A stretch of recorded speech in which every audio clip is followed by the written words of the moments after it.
Joyce Carol Vincent was born on October 19, 1965 in a West London district named Hammersmith. Her parents, Lawrence and Lyris, had moved to London from Grenada, and Joyce had both African and Indian Caribbean heritage. Joyce was the youngest of 5 daughters and the first to be born in London. Her 4 older sisters were all born in Grenada before the family immigrated. Her childhood was marked by profound loss when her mother died during a routine operation when Joyce was just 11 years old. This early trauma would shape much of her subsequent life and relationships. Following their mother's death, Joyce's 4 older sisters essentially became her primary caregivers and raised her. Her relationship with her father was described as strained and emotionally distant. Lawrence was said to be someone who was more interested in pursuing romantic relationships with younger women than in caring for his daughters. Joyce developed feelings of negativity toward her father and began to tell people he had died in 2001, though he actually died in 2004.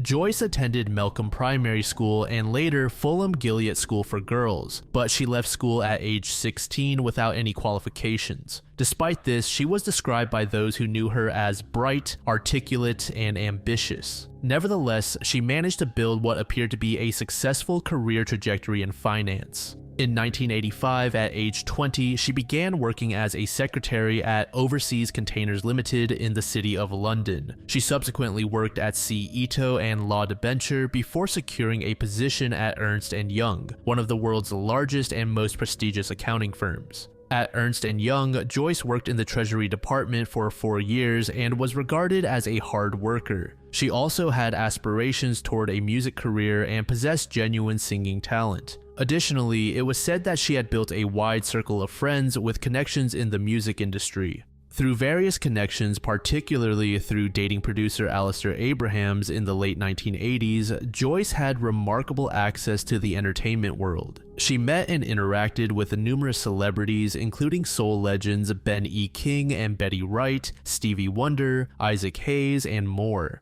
However, behind her promising and glamorous exterior was a complicated web of romantic relationships. She had several significant boyfriends throughout her 20s and 30s, but these relationships were frequently marked by intensity, possessiveness, and ultimately dysfunction. Martin Lister emerges as perhaps the most significant figure among Joyce's former partners. Lister dated Joyce for 3 years and remained in sporadic contact with her until around 2002. He was described as a very nice and charismatic guy and spoke of Joyce with clear affection and deep regret. He recalled taking Joyce to events including racing at Goodwood, tennis at Wimbledon, classical music concerts, and opera. When Lister learned of the incident involving Joyce through an advertisement seeking people who knew her, he was shocked. He was particularly surprised to learn she had been living in social housing, given her previously successful career. Looking back on their relationship, Lister said, "You look back and think, I wish I'd asked more, wish I'd understood more." Another significant relationship was with Alistair Abrahams, who worked as a tour manager for artist Betty Wright. This relationship was described by others as tumultuous and lasted approximately 2 years. And it was through Abrahams where Joyce first gained access to the music industry circles that brought her into contact with various celebrities. Multiple people remarked on the intensity and possessiveness some men displayed toward Joyce. One female acquaintance noted, "The domestic violence, it doesn't surprise me. Guys were just so focused and possessive with her." Another observed that Joyce had a boyfriend that, quote, used to lock her up in the flat all day to stop her going out. These realizations paint a disturbing picture of controlling, potentially abusive relationships that Joyce experienced but apparently concealed from most of her social circle. Her pattern in relationships revealed other troubling aspects of her personality and coping mechanisms. According to the Glasgow Herald, friends characterized her as, quote, someone who fled at signs of trouble, who walked out of jobs if she clashed with a colleague, and who moved from one flat to the next all over London. She rarely answered calls from her sister and didn't appear to have a close circle of people she trusted, instead relying on the company of relative strangers and boyfriends or colleagues. It was said that she seemed to adopt the social circles of her romantic partners rather than building her own independent friendships. This meant that when relationships ended, she would lose not just her partner, but potentially her entire social network, forcing her to start over repeatedly. Former lovers also noted that Joyce seemed to lack an identity or interests of her own, and instead just became a sort of chameleon adapting to those around her. During the interview with Martin Lister, he recalled a particularly revealing incident. It was a long time after the two had split up, but Joyce called him out of the blue asking for a place to stay. Lister asked if there was some sort of trouble, specifically asking if someone had beaten her. Joyce simply replied that there were no issues and she simply needed a place to stay for a little bit. However, this short stay extended far longer than Lister had expected. During her stay, he continuously tried to get answers out of Joyce, but she never revealed anything meaningful. In March 2001, Joyce resigned from her position at Ernst & Young without providing a clear explanation. This marked a crucial turning point in her life, though the reasons for her departure remain murky.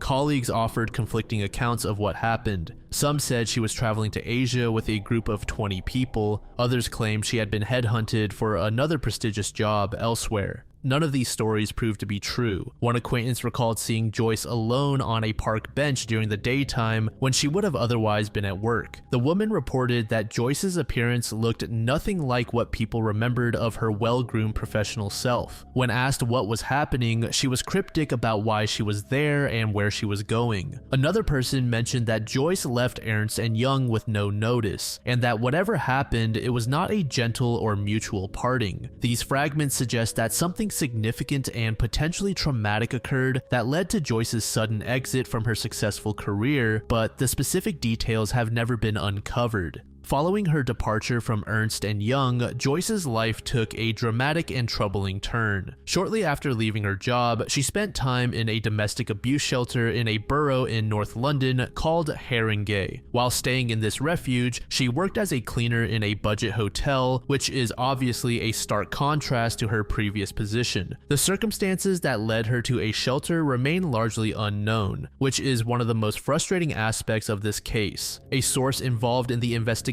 stated she detached herself from her family, but there was no bust-up. They are a really nice family. We understand that she was in a relationship and there was a history of domestic violence. Filmmaker Carol Morley attempted to contact the shelter for information, but the organization insisted they could not release any files even if they had records. It has been widely speculated that Joyce was either ashamed to be a victim of abuse or did not want to be found by her abuser. Shame is a powerful isolating force for victims, many of whom feel they should have been able to prevent or escape their situations. For someone like Joyce, who had cultivated an image of success and resilience, admitting to being trapped in an abusive relationship may have felt impossible. At one period in her life, Joyce reportedly had a mysterious unnamed boyfriend, but despite police efforts, they were unable to locate or identify him. Some have speculated about whether this individual was responsible for all the pain Joyce suffered. It's also speculated that this relationship took place around her time of leaving Ernst & Young. At the same time, this was also when Joyce became increasingly estranged from her family. There was no dramatic falling out with her 4 sisters. She simply stopped answering phone calls and responding to letters. Her sisters, who had essentially raised her after their mother's death, found themselves shut out completely. In February 2003, Joyce was moved into a bedsit flat in a place known as Sky City, a housing complex owned by the Metropolitan Housing Trust, specifically designated for victims of abuse. Joyce's specific flat was in Tarleton Court. The flat had windows that did not allow direct sight into the room from outside. It was described as a noisy building, which would later help explain why nobody questioned the constant noise from Joyce's television, which remained turned on continuously for more than 2 years.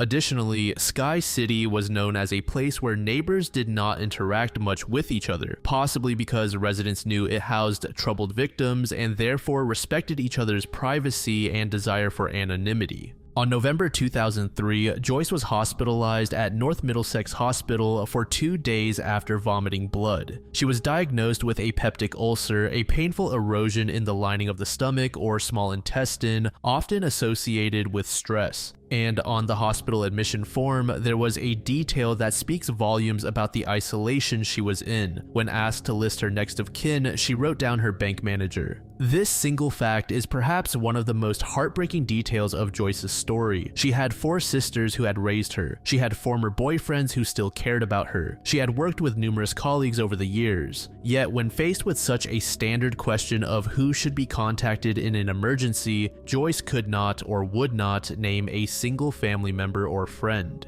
Instead, she listed someone with whom she had only a professional financial relationship. This suggests either profound shame, deep fear, or a complete psychological disconnect from everyone who had once been in her life. After 2 days in the hospital, she returned to her flat where she ultimately died. It is estimated that she passed away sometime in December 2003, likely before Christmas, given the wrapped presents found around her body. The cause of death has never been definitively established due to the advanced decomposition of her remains, but medical experts have suggested 2 most likely possibilities: an asthma attack or complications from her recent ulcer. Joyce had suffered from asthma since childhood and was described as notoriously bad at managing it. An acute asthma attack can be fatal, particularly if the person is alone with no one to call for help or administer emergency medication. Alternatively, peptic ulcers can lead to serious complications, including perforation, bleeding, or obstruction, any of which could prove fatal without immediate medical intervention.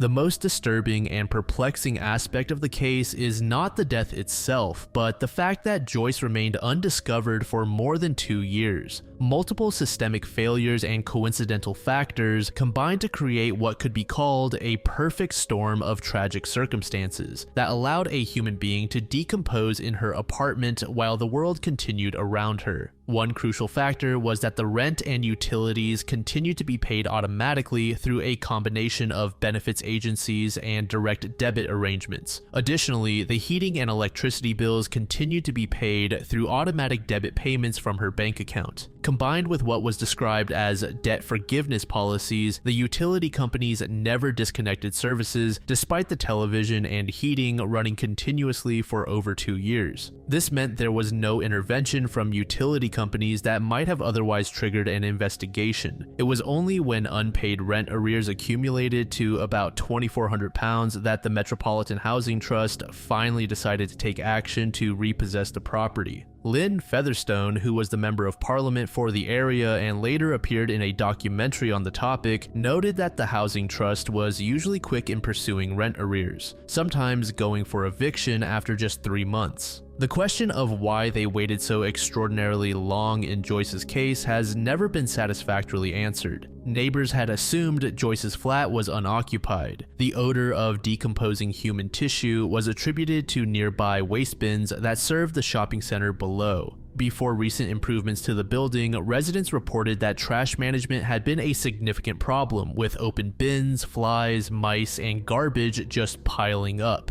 This pre-existing smell problem provided a convenient cover that masked the decomposition odor. One resident named Jean, interviewed by Vice magazine years after the incident, said, "I swear there was something fishy about that. When I heard they'd found a body, I assumed it was an old lady. I didn't even know that lady." Jean noted that back when Joyce died, there was, quote, "a lot of subletting and dodgy things going on, with homeless people eating, sleeping, and going to the bathroom on the stairs." The chaotic nature of the building at that time meant residents were accustomed to unpleasant conditions and didn't think to investigate further. At some point, Joyce's 4 sisters had hired a private investigator to try and locate her after they failed to get in contact. The investigator succeeded in finding Joyce's previous address and provided this information to the family. The sisters then began writing letters to this address but received no response. What the family didn't know was that the detective had found Joyce's old address, not her current residence at Sky City in Wood Green.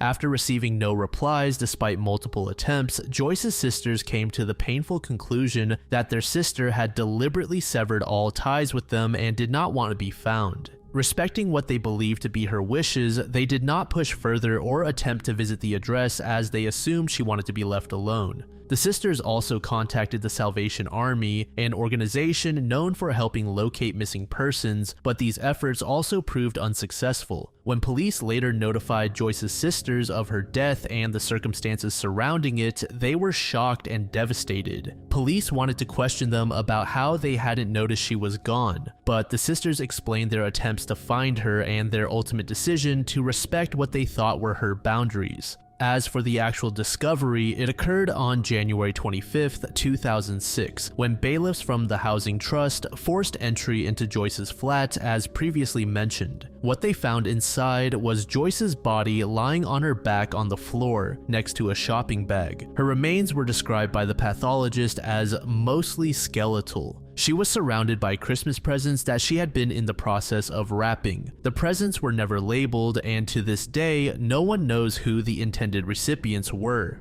Aside from the running TV, there was a pile of dishes in the sink. Behind the door, stacks of unopened mail had accumulated. Letters, bills, and correspondence that had been pushed through the mail slot for 2 years with no one inside to collect them. Food in the refrigerator bore expiration dates from 2003, providing investigators with a time frame for when Joyce had last been alive and active. Police conducted a thorough investigation and ruled out foul play. Initially, it was believed that the previously mentioned mystery boyfriend may have played a role. The front door had been double locked from the inside with no sign of forced entry or break-in. There was no evidence of anyone else having been present at the time of Joyce's death. And while the exact cause remained undetermined, authorities concluded she had died of natural causes.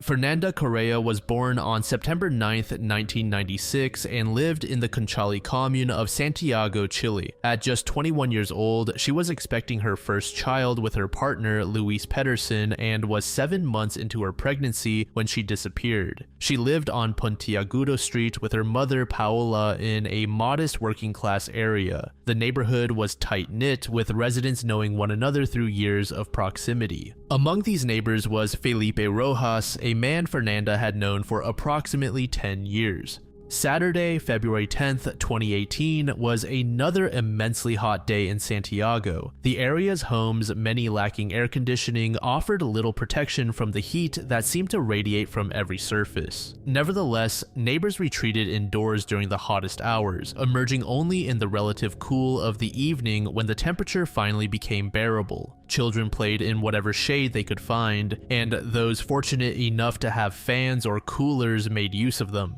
It was the kind of day where doing very little felt like the only reasonable response to the oppressive weather. As for Fernanda, she spent the morning hours at home, but those who saw her noticed something unusual about her demeanor. She appeared restless, unable to settle in for very long. Her mother, who knew her daughter's moods and habits well, noticed this change in behavior but did not think much of it as Fernanda was pregnant at the time. At 7 months pregnant, Fernanda's mobility was naturally more limited than it had been in earlier months of her pregnancy. The baby's father was not present during these morning hours as the young couple lived separately. As previously mentioned, one of Fernanda's neighbors was a man named Felipe Rojas. He was approximately the same age as Fernanda and was a childhood friend. Rojas, during that hot February, was working as a caretaker for a warehouse owned by a company called Carpas Totomax, located on Liaima Street. The warehouse was used for storing party supplies and tents for rental and sat just about 100 meters from both Fernanda's home and Rojas's own residence. Rojas had been entrusted with watching over the property during the summer months, a period when the warehouse owners, Cesar Gonzalez and manager Christian Rivera, were away on vacation. This meant he had exclusive access to the building and its grounds, working alone with only 2 guard dogs for company. The independence, combined with the proximity to his own home, made it seem like an ideal temporary job.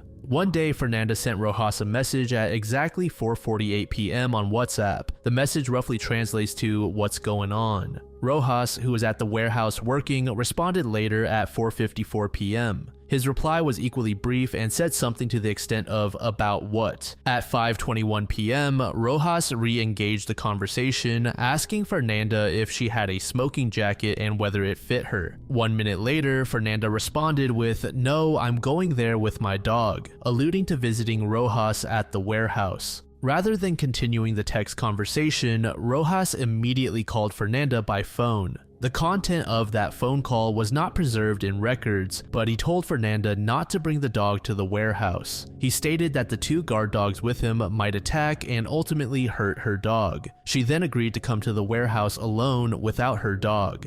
At 5:28 p.m., exactly 6 minutes after her final text message to Rojas, and presumably shortly after their phone conversation, security cameras positioned along Puntiagudo Street captured Fernanda leaving her home. The image of Fernanda captured by those security cameras represents the last confirmed sighting of her alive and in public view. The walk from her home to the warehouse covered approximately 100 meters. The cameras tracked her movement westward, but after this point, no other security cameras positioned in the neighborhood captured her image, but investigators later established that Fernanda likely arrived at the warehouse at approximately 5:30 p.m. Just 3 minutes later, security cameras captured the 2 guard dogs exiting the warehouse. It wasn't until 7:34 p.m. that security cameras picked up more movement. This time, they captured Rojas exiting the warehouse as well on his bicycle. During this window of approximately 2 hours, Fernanda was not seen leaving the property once.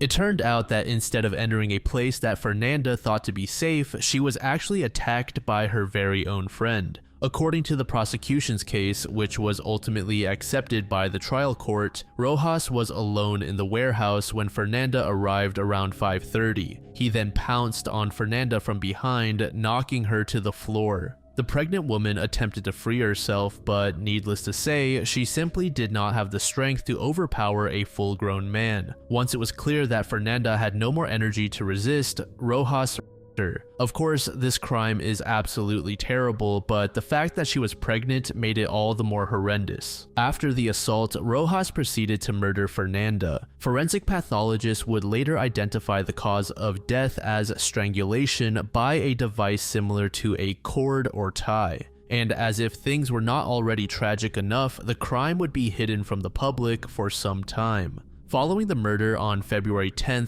2018, Rojas carried out his carefully planned operation designed to ensure that Fernanda's body would remain hidden indefinitely. He intended to bury her in plain sight just meters from where her mother lived and where the community would soon begin a desperate search. By the next day, Fernanda's mother, Paula, had already begun to worry. Her daughter, 7 months pregnant, had left the house on Saturday afternoon and never returned. There had been no phone calls, no messages, no explanation for her absence. For a young woman so close to giving birth, this disappearance was immediately alarming. She began by first contacting friends and relatives, asking if any of them had seen her daughter. That same day, cameras captured Rojas making multiple trips between his home and the warehouse. By Monday morning, February 12th, Fernanda had been officially reported missing. Her family had contacted authorities, and the initial stages of what would become a 500-day search were beginning. Police were already seizing cameras from the neighborhood, beginning the process of tracking Fernanda's last known movements.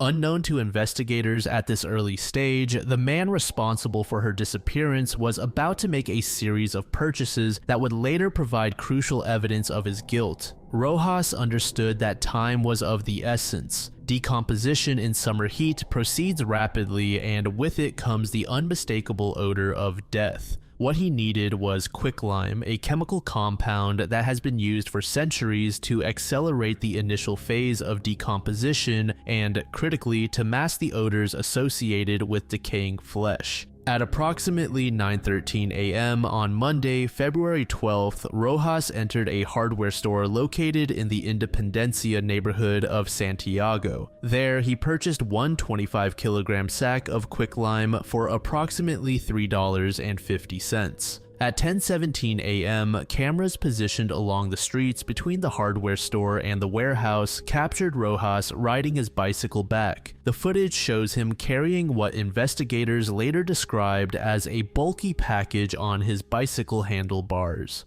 Arriving back at the warehouse, Rojas brought the quicklime inside. The rear patio where Fernanda's body lay buried was not visible from the street. He carefully opened the shallow grave, exposing the body that had been hastily buried approximately 36 hours earlier. Rojas then poured the quicklime directly onto and around Fernanda's body. This process, while effective at reducing odors and accelerating certain aspects of decomposition, also fixes some tissues and can actually preserve certain forensic evidence, including DNA, a fact that would eventually work against Rojas. But one bag of quicklime was not enough for Rojas's purposes. At 2:44 p.m., approximately 4.5 hours after his first purchase, Rojas returned to the hardware store. This time, he purchased a 25-kilogram bag of floor mortar, used to create level concrete surfaces and to secure flooring materials. Back at the warehouse, he used up the remaining quicklime and filled the grave with dirt, various stones, and rubble before utilizing the concrete mortar that he just purchased to create a sort of hardened cap over the burial site.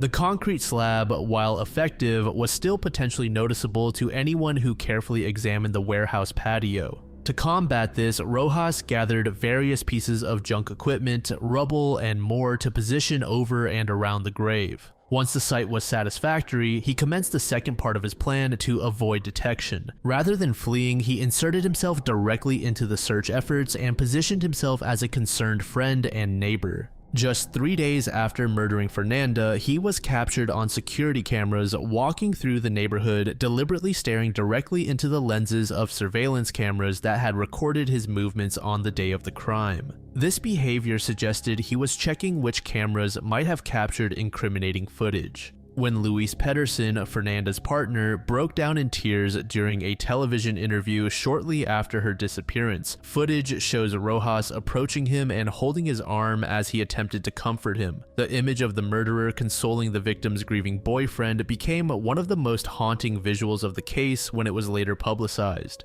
Rojas continued to participate in search efforts, give statements to media outlets, and maintain contact with Fernanda's family throughout the investigation. He presented what appeared to be genuine empathy and concern, all while knowing that Fernanda's body lay buried just meters from where these conversations took place. From the earliest stages, Pedersen became a focal point of public suspicion and media scrutiny. Audio recordings and statements he made to the press were analyzed and sometimes taken out of context, fueling speculation about his involvement. In one controversial statement, Pedersen said, "I didn't kill her," which led to accusations that he was assuming Fernanda was dead rather than missing. He later explained that he believed if she were alive, she would have contacted him. Pedersen maintained his innocence throughout the investigation, submitting to police questioning and even allowing searches at his residence. Despite intense public scrutiny, he was never charged with any crime, and the investigation gradually shifted focus to Rojas. Police produced detailed reports that identified Rojas as the prime suspect relatively early in the investigation. These reports, dated June 2019, documented evidence including security camera footage tracking his movements from February 2018.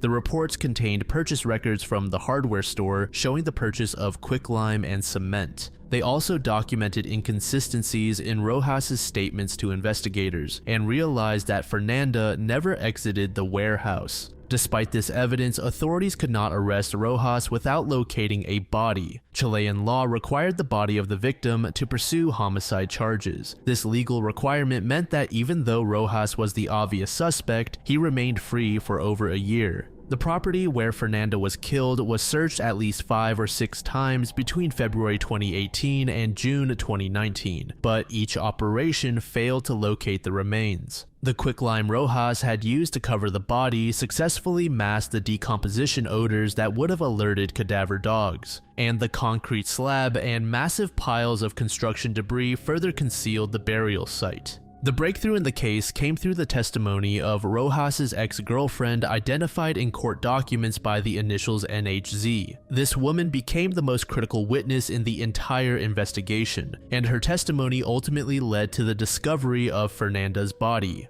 According to her court testimony delivered during the trial in March 2023, Rojas had confessed the crime to her shortly after it occurred. However, she remained silent for over a year due to what she described as manipulation and psychological pressure from Rojas. He claimed that Fernanda had asked him for money and had allegedly threatened to ruin his life if he didn't comply. He said that when Fernanda approached him, saying, "You'll be mine," he pushed her away because she was wearing socks on a freshly waxed wooden floor, causing her to fall. Rojas admitted to NHZ that he was very high and made a lot of bad decisions in the aftermath. When his girlfriend asked why he didn't seek help if it was an accident, he had no coherent answer. During subsequent conversations, including visits to Rojas while he was in pre-trial detention, he provided additional details about what he had done with the body. He also told NHZ the specific location where he had buried Fernanda within the warehouse property. In a particularly chilling revelation, the woman testified that during one of her visits to Rojas in jail, he confessed something even more horrific. He had